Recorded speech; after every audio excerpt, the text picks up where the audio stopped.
You know what nobody tells you about doing a PhD in Germany? It can be amazing. But it can also feel like you got dropped into the deep end with a lab coat and a calendar full of meetings you didn't schedule. Hey friends, welcome back. If you're an international student thinking about a PhD in Germany, or you're already here and you're like, why does this feel so different? This video is for you, and I'm not here to scare you. I'm here to tell you the stuff people usually learn the hard way, so you can skip a few painful surprises. Let's start with the biggest surprise. In many countries, a PhD is a program. You apply, you join, you take classes, you have a clear structure. In Germany, it can be the opposite. A very common route is the individual doctorate. I'm here to tell you the stuff people learn the hard way. That usually means you work on an independent research project under the supervision of one main professor. And here's the key word: independent. So if you were expecting someone to hand you a roadmap, you might feel like, wait, where is the roadmap? Sometimes, structured PhD programs exist too. Those tend to have more built-in training and more formal supervision. But many people still do the individual route. So the first, no one tells you this is, your PhD success can depend on how well you manage your own structure. And yes, you can learn that, even if you've never done it before. Okay, let's talk about the elephant in the room, your supervisor. Because in Germany, especially in the individual doctorate, your supervisor relationship can shape your whole daily reality. And here's the truth. Some professors are supportive, warm, and really invested. They check in, they give helpful feedback, they introduce you to their network. And some are distant, or extremely busy, or very demanding, or they give feedback that feels like, this is wrong, fix it. No smile, no sandwich method, just fix it. And if you're new to that style, it can sting. So here's the tip that saves people. Communicate expectations early. And yes, you can learn that. Like, literally early, the first weeks. Ask things like, how often should we meet? Do you prefer email updates or meetings? What does good progress look like to you? How fast do you expect feedback? And if your university uses a supervision agreement, take it seriously. It's not just paperwork. It's how you make the relationship clearer. For both sides. Let me tell you a relatable example. Imagine you assume we'll meet every week, because that's what you're used to. But your supervisor assumes we meet twice a semester. And if you need help, you should ask. Nobody is evil here. But the mismatch can quietly destroy your momentum. So don't guess. Clarify. Next surprise. Independence in the lab can start on day one. Sometimes you arrive and think, okay, where is the training?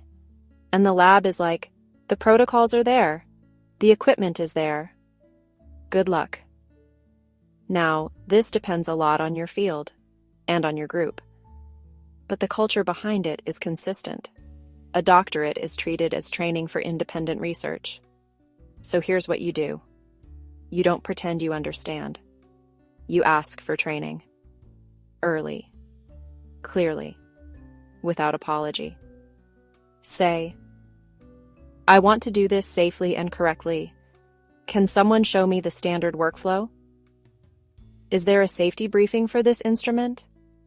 Is there a checklist for calibration and documentation?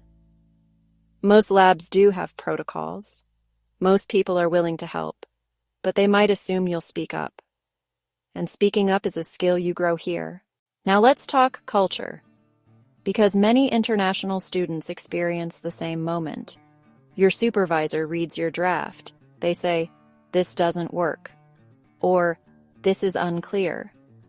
Or, you need to redo this analysis. And you go home thinking, they hate me. But often, they don't.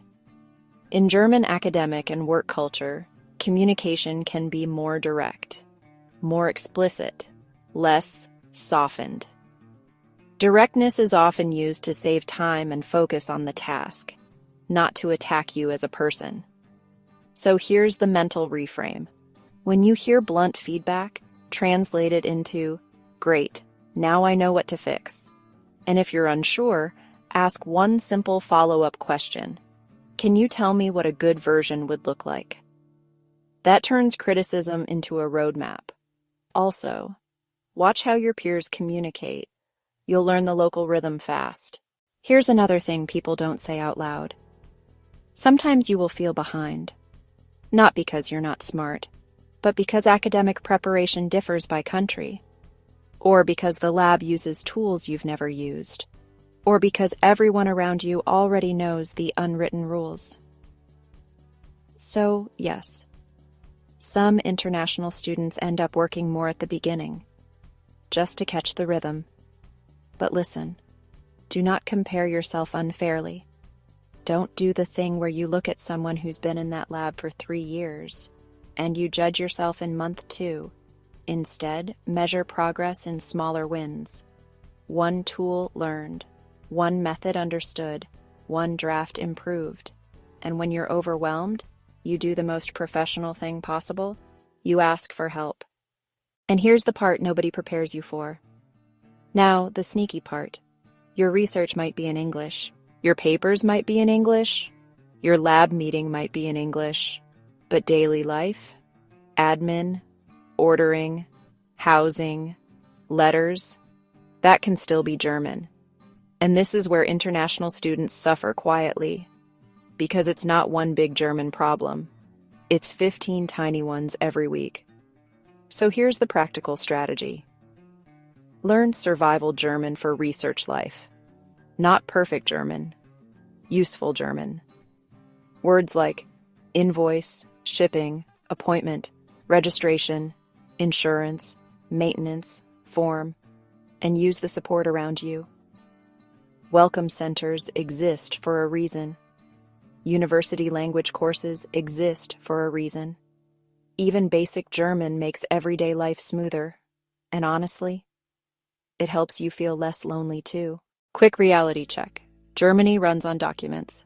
Sometimes you need one document to get another document to prove you can get the first document.